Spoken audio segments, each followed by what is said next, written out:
Bismillahirrahmanirrahim. Assalamualaikum warahmatullahi wabarakatuh. Memasuki pada minggu ke-6, kali ini kita akan membahas masih dalam bahasan linear programming, tapi metode dengan simplex.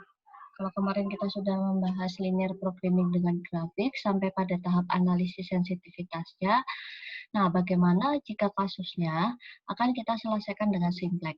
Simplex sendiri ada beberapa macam, yakni simplex bentuk standar, ya, bentuk campuran, dua fase, dan dualitas itu antara lain. Tetapi masih banyak sebenarnya metode simplex yang berkembang saat ini seperti itu. Nah, untuk lebih memahaminya, ya, kita akan langsung ke dalam penyelesaian kasus saja. Nah, pada minggu ke-6 ini kita akan membahas metode simplex untuk kasus maksimasi. Ya, metode simplex ini dapat digunakan untuk menyelesaikan program linear, ya, baik variabelnya 2 maupun lebih dari 2, seperti itu. Kalau kemarin dalam grafik kita hanya bisa menyelesaikan kasus linear programming dengan 2 variabel. Nah, kalau di simplex ini bisa kita gunakan untuk menyelesaikan baik variabelnya lebih dari 2 ataupun 2. Nah, untuk memudahkan ya dalam memahami metode simplex ini, kita akan menyelesaikan kasus di sini. F sama dengan 2X plus Y. Ini kalau di dalam grafik biasanya kita simbolkan ke dalam Z max, sama saja seperti itu. Dengan kendala X plus 2Y kurang dari sama dengan 80. 3X plus 2Y kurang dari sama dengan 120. X kurang dari sama dengan 30. Dan X, Y ini harus lebih besar sama dengan 0. Jadi di sini ada 3 variabel utama. Ya. Nah, penyelesaiannya bagaimana? Langkah pertama, kita harus mengubah pertidaksamaan pada kendala ini, ya, ketiga kendala tersebut menjadi persamaan. Kalau di dalam grafik, kita langsung bisa merubah ke dalam bentuk sama dengan, ya. Tetapi, jika di dalam simplex, kita menggunakan yang dinamakan dengan slack variable atau variabel kelonggaran di sini, yang diberikan untuk mengubah pertidaksamaan menjadi persamaan. Ya, nah kita lihat sistem persamaan linear ini ada 3 sistem persamaan linear, ada 3 kendala ya, 1, 2, 3 atau 3 sistem persamaan dan 5 variabel, 1, 2, X, 2Y, S1, S2, dan S3 di sini. Nah, bagaimana cara merubahnya menjadi pertidaksamaan menjadi persamaan seperti itu? Di dalam linear programming simplex nanti akan banyak variabel-variabel tambahan. Yang pertama ada yang dinamakan dengan S, ya, atau di sini select variable. Ada juga yang dinamakan, kita akan menambahkan dengan M atau big M.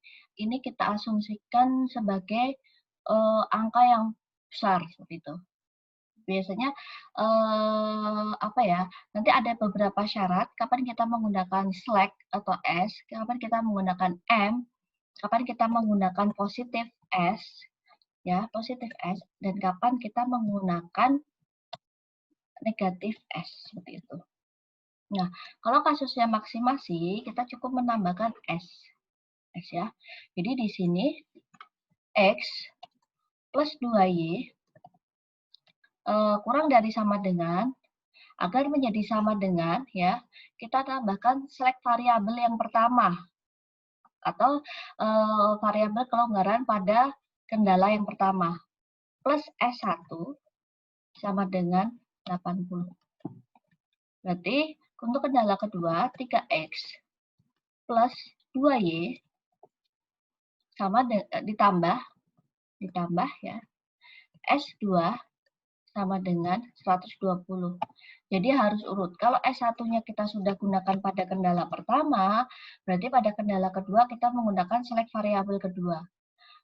Ya, berarti variabel ketiga kita menggunakan S3 dan seterusnya. Berarti kalau ada 5 variabel di sini akan ada 5 select variabel. Ya. Sehingga fungsi tujuannya itu menjadi F sama dengan 2X ditambah Y, ya. Tadi kan 2X plus Y, variabel atau fungsi tujuan aslinya. Ditambah, ada berapa select variabel di sini yang digunakan? Ternyata kan ada 3 select variabel, S1, S2, S3.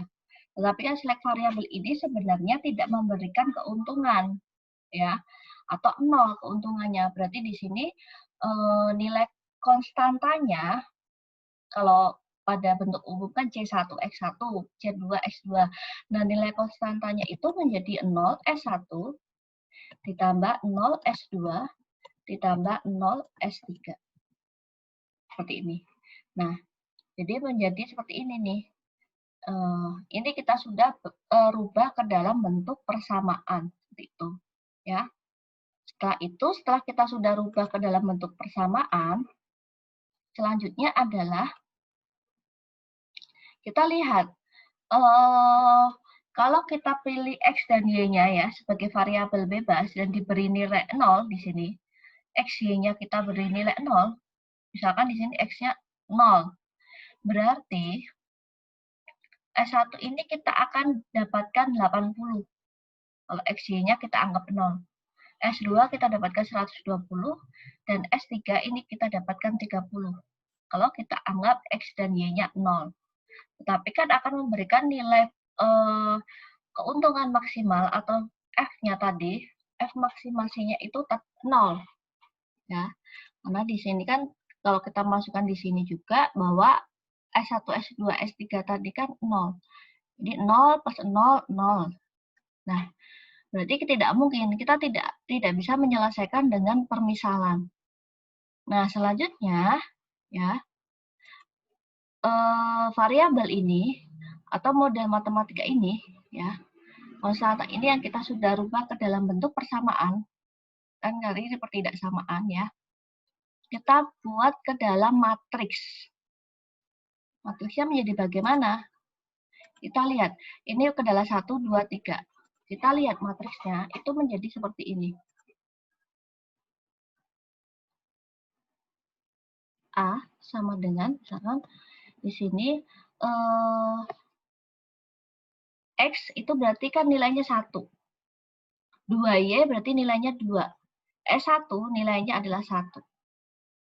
Ya, karena variabel pertama itu tidak memiliki nilai select variabel 2 dan 3, berarti S2, S3-nya adalah 0, 0. Ya, kalau saya tulis di sini urutannya itu dari, di sini adalah X, di sini adalah Y, di sini adalah S1, di sini, oke, saya agak sini kan ya.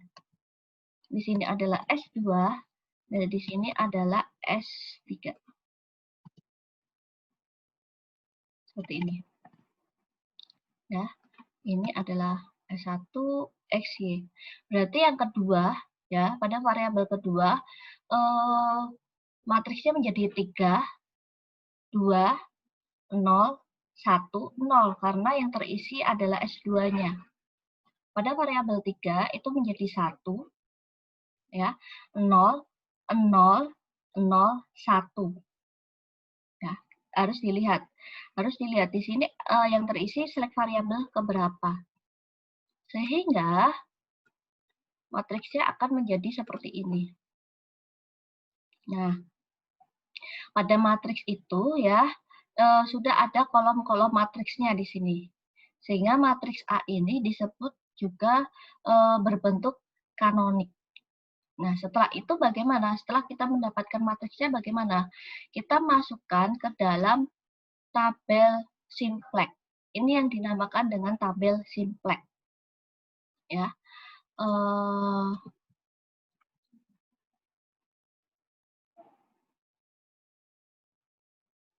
Oke. Tabel simplex ini kita masukkan seperti ini. Ada berapa variabel di sini? Kolom yang pertama di sini adalah CI. Ya. Di sini ini adalah CJ. Apa itu CI? Apa itu CJ? Nanti akan saya jelaskan ya. CJ di sini adalah koefisien dari variabel F. atau fungsi tujuannya di sini. Kalau tadi fungsi tujuannya adalah 2x plus 1, ya, setelah kita masukkan atau rubah ke dalam bentuk persamaan, berarti kan menjadi 2x plus 1 plus 0S1 plus 0S2 plus 0S3. Jadi di sini adalah 2, 1, 0, 0, 0. X1 per XJ. Ini adalah X, ini adalah variabel yang digunakan X, Y, S1, S2, S3, seperti itu. CC, ya, CC ini atau pada baris, kalian sesuaikan dengan berapa variabel semu yang digunakan. Dalam hal ini, ada 3 variabel semu yang kita gunakan, yaitu S1, S2, dan S3. Ya. Nah, pada tabel pertama ya,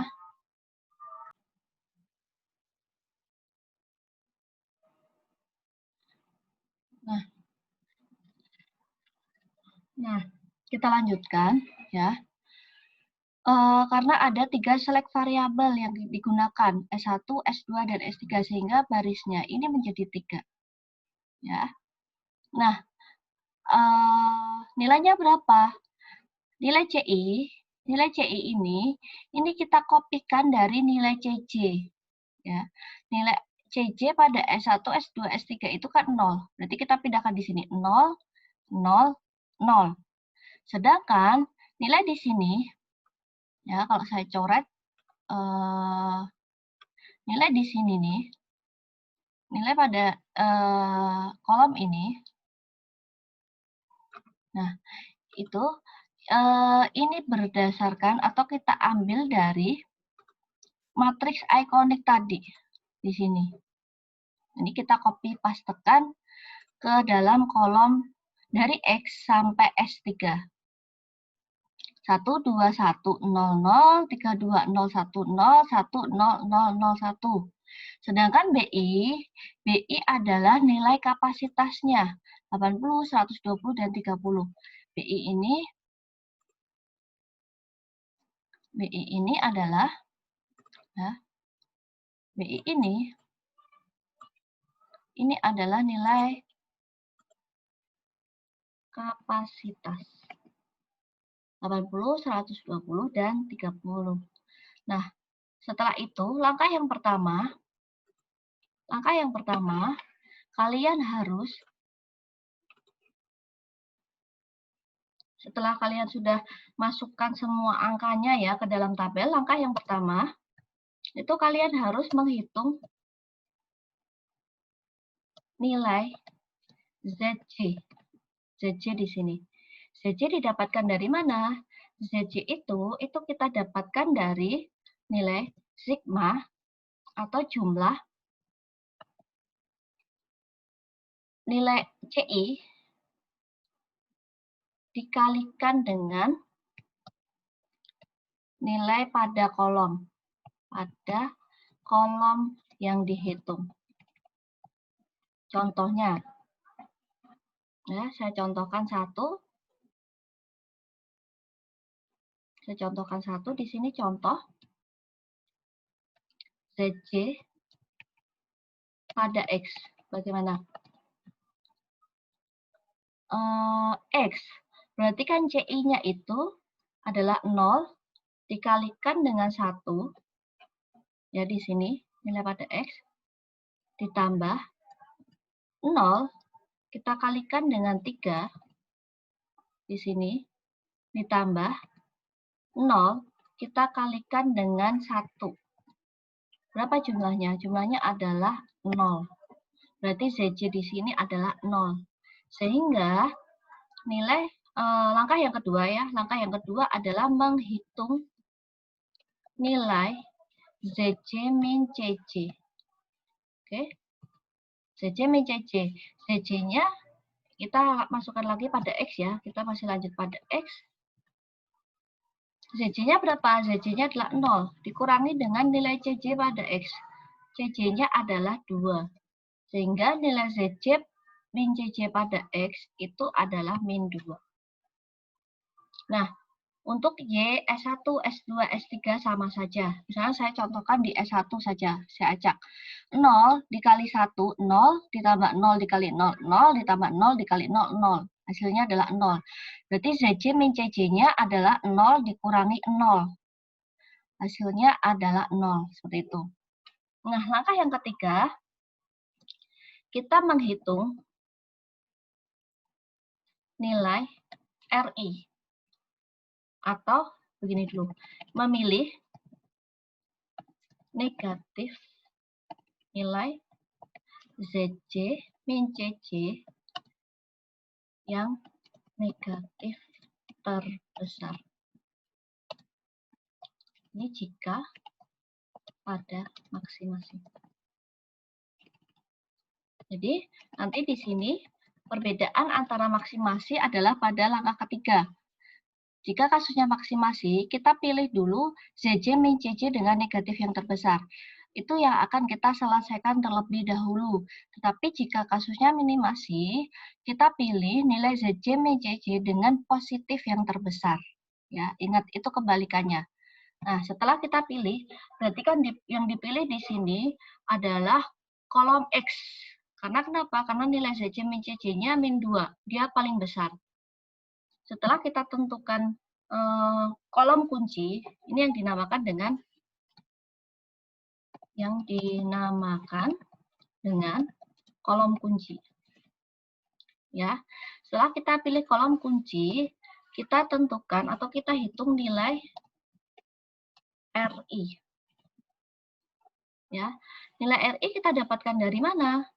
RI di sini.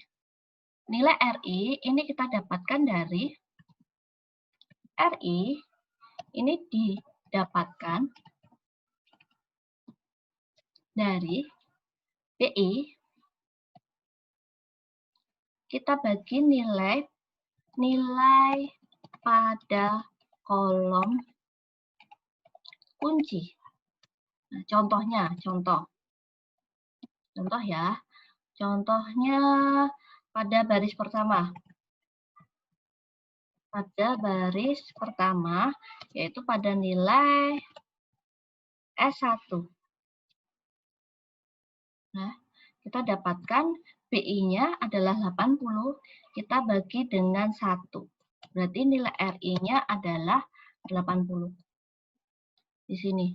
80 kita bagi dengan nilai pada kolom kunci, pada S1. S1 pada kolom kunci dibagi 1, berarti nilainya adalah 80. Berarti RI yang kedua adalah 120, kita bagi dengan 3. 40, ya berarti 30 dibagi dengan 1, 30. Sehingga kita dapatkan RI-nya adalah 80, 120, dan 80, 40, dan 30. Selanjutnya, angka yang keempat, kelima, angka kelima, kita hitung nilai F. Nilai F di sini, ini kita dapatkan dari nilai F ini kita dapatkan dari nilai CI dikali BI. Sigma ya, sigma CI kita kalikan dengan BI atau jumlah. Kalau di sini berarti adalah 0 kita kalikan dengan 80 ditambah 0 kita kalikan dengan 120 ditambah 0 kita kalikan dengan 30. Hasilnya adalah 0. Ya, atau di sini nilai sigma BI kita kalikan dengan CI. Jadi 0 kali 80 ditambah 0 kali 120 ditambah 0 kali 30. Sehingga kita dapatkan F-nya 0. Apakah di sini sudah optimal? Tentu jawabannya belum. Karena masih terdapat nilai negatif ya dan keuntungannya masih 0. Sehingga kita harus melakukan revisi. Bagaimana?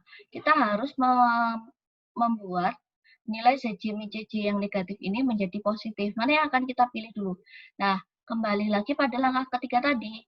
Kita akan pilih dengan negatif yang terbesar, yaitu min 2. Min 2 ini kita akan rubah menjadi positif. Bagaimana caranya? Ya, ini saya hapus. Caranya untuk merubah negatif menjadi positif, ya. Yang pertama, pilih nilai RI yang terkecil. Nah, pada hal ini, RI terkecil ini berada pada baris ketiga, ya. Nah, kasus di sini pada S3 atau baris ketiga. Nah, setelah itu, berarti di sini ya. Setelah itu, nilai itu kita tentukan. Tadi ada kolom kunci, selanjutnya setelah kolom kunci kita tentukan elemen kunci. Elemen kunci ini berada pada nilai RI terkecil tadi. Berarti elemen kuncinya itu sebenarnya ada di sini nih. Elemen kuncinya itu sebenarnya ada di sini. Ini elemen kuncinya. 1, ya. Nah, nilai pada elemen kunci, ya.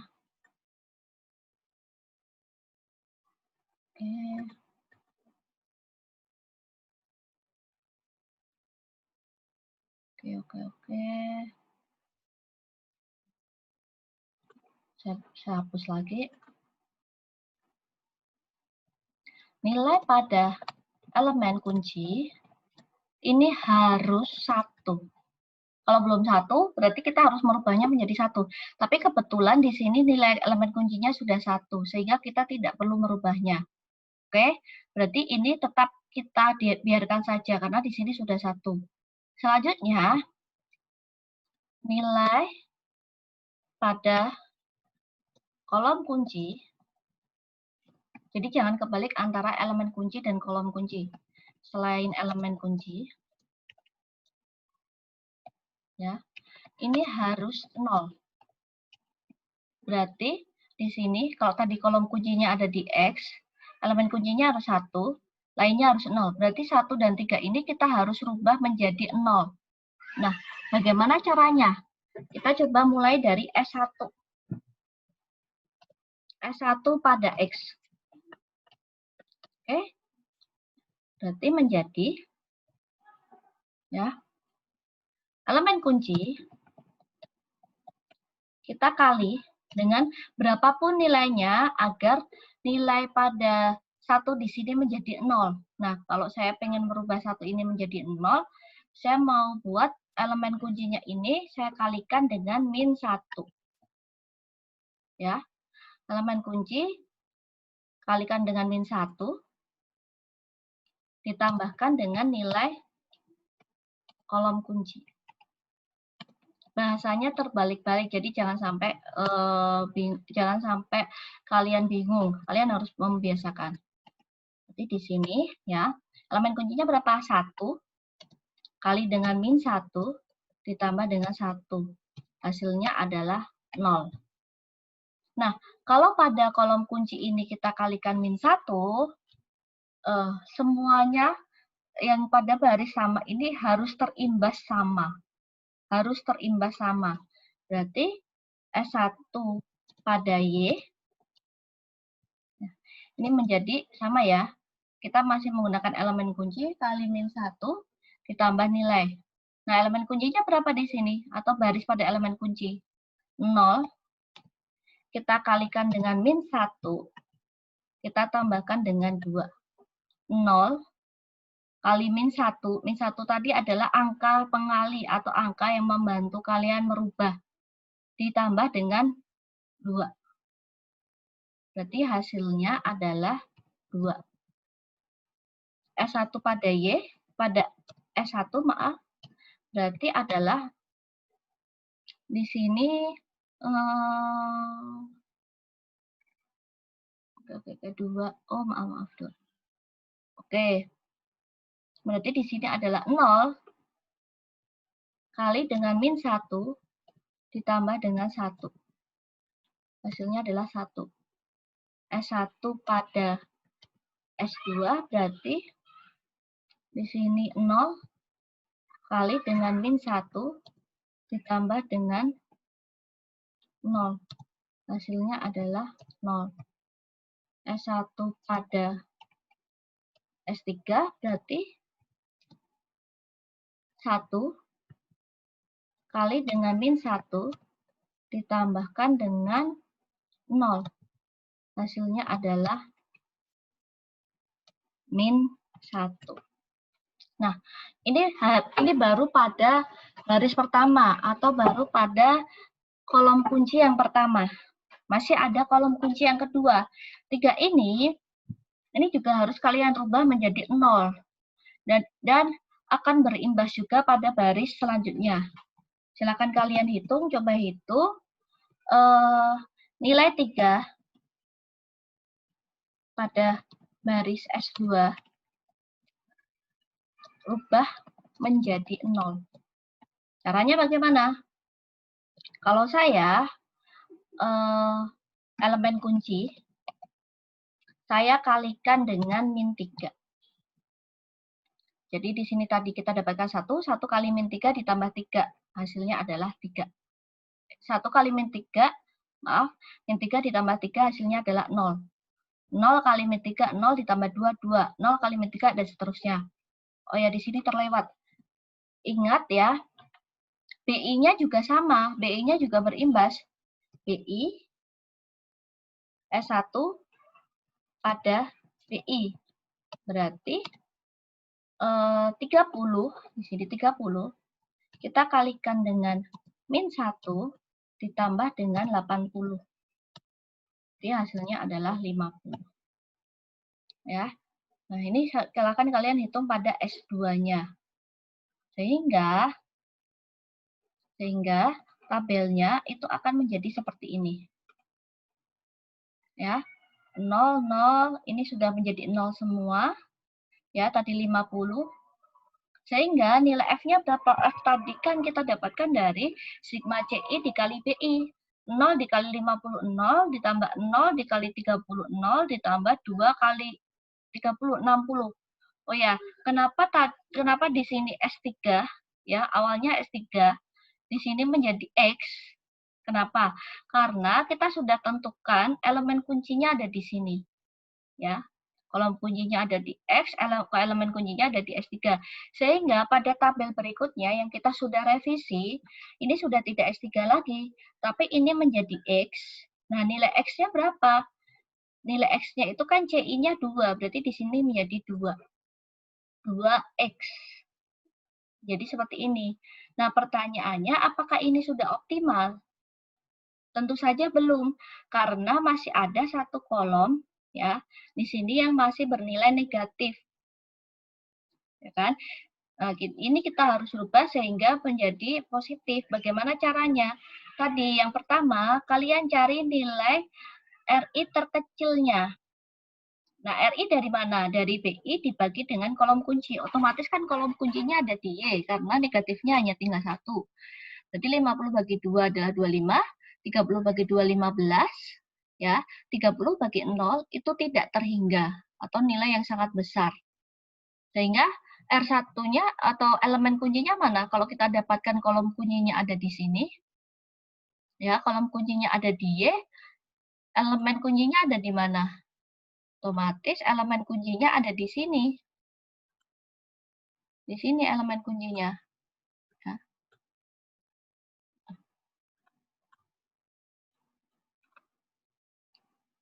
Nah, elemen kuncinya ada di sini.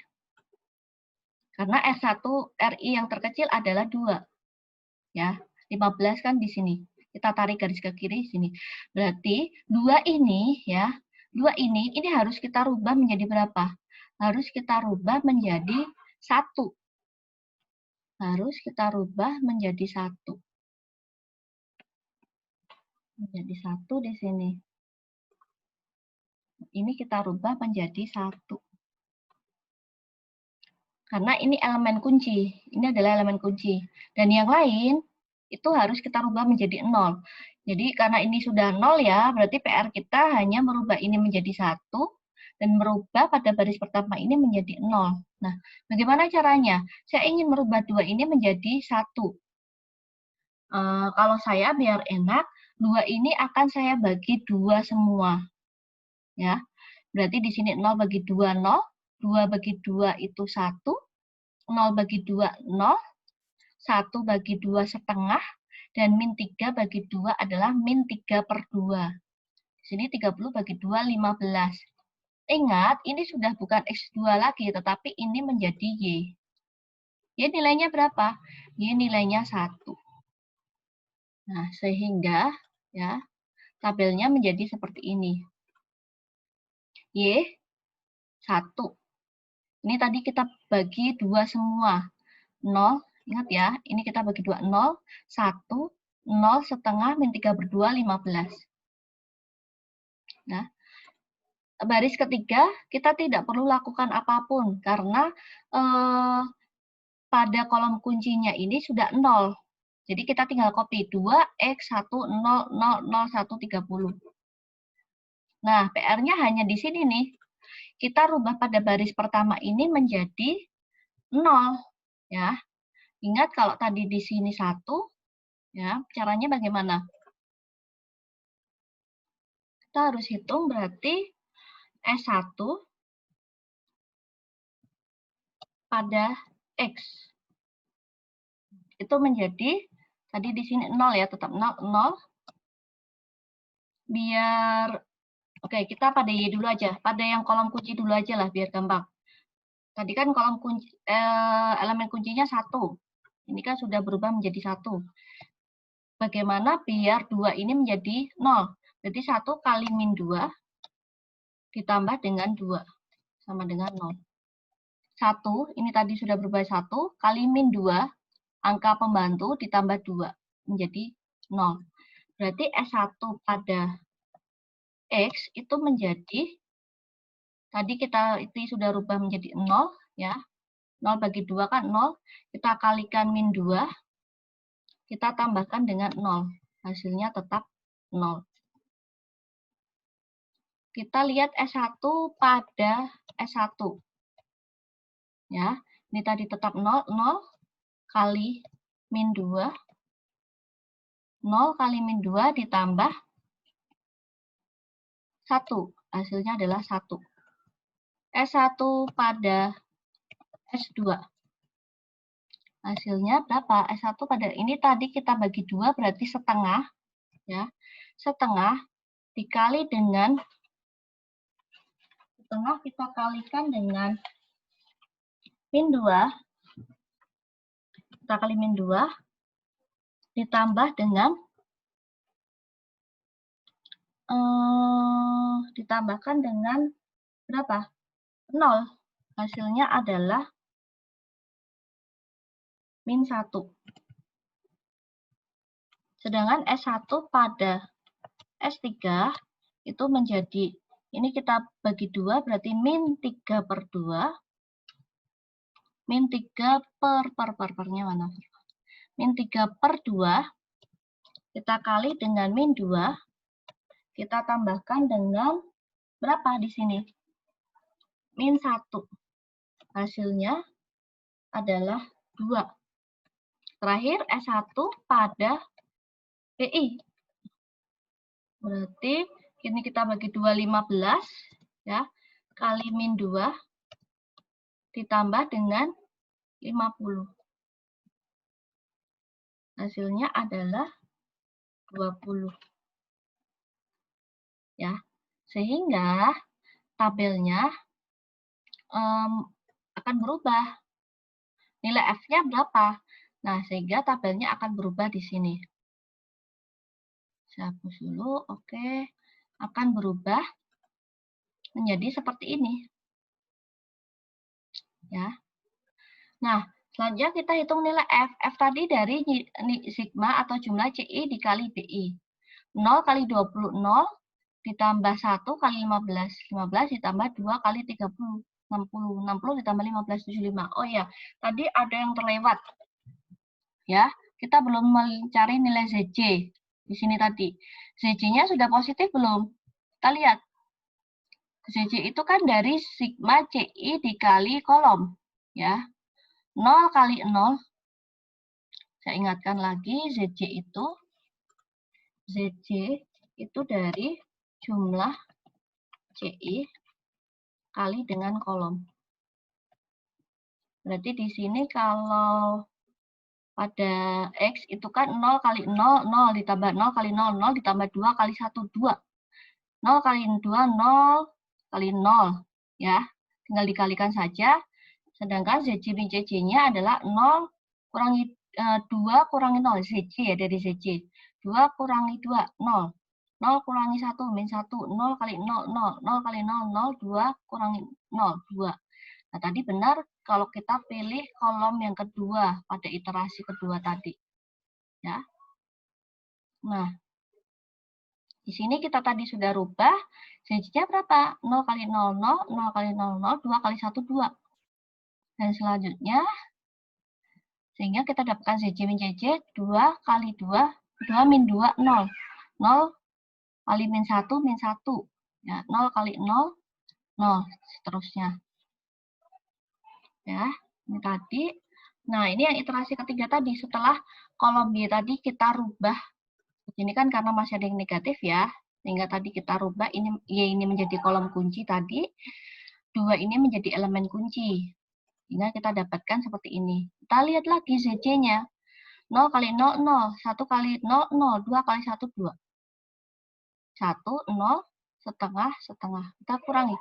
2 kurangi 2, 0. 1 kurangi 1, 0. 0 kurangi 0, 0. Setengah kurangi 0, 0. Setengah kurangi 0, setengah. F-nya, F tadi dari mana? F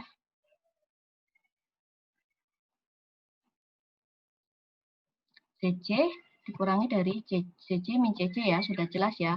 Kalau F itu dari jumlah CI kita kalikan dengan BI. Berarti di sini 0 kali 20, 0 ditambah 1 kali 15, 15. 2 kali 30, 60. 15 tambah 60, 75. Kita lihat apakah ini sudah optimal. Nah, kita bisa menentukan sudah optimal atau tidak.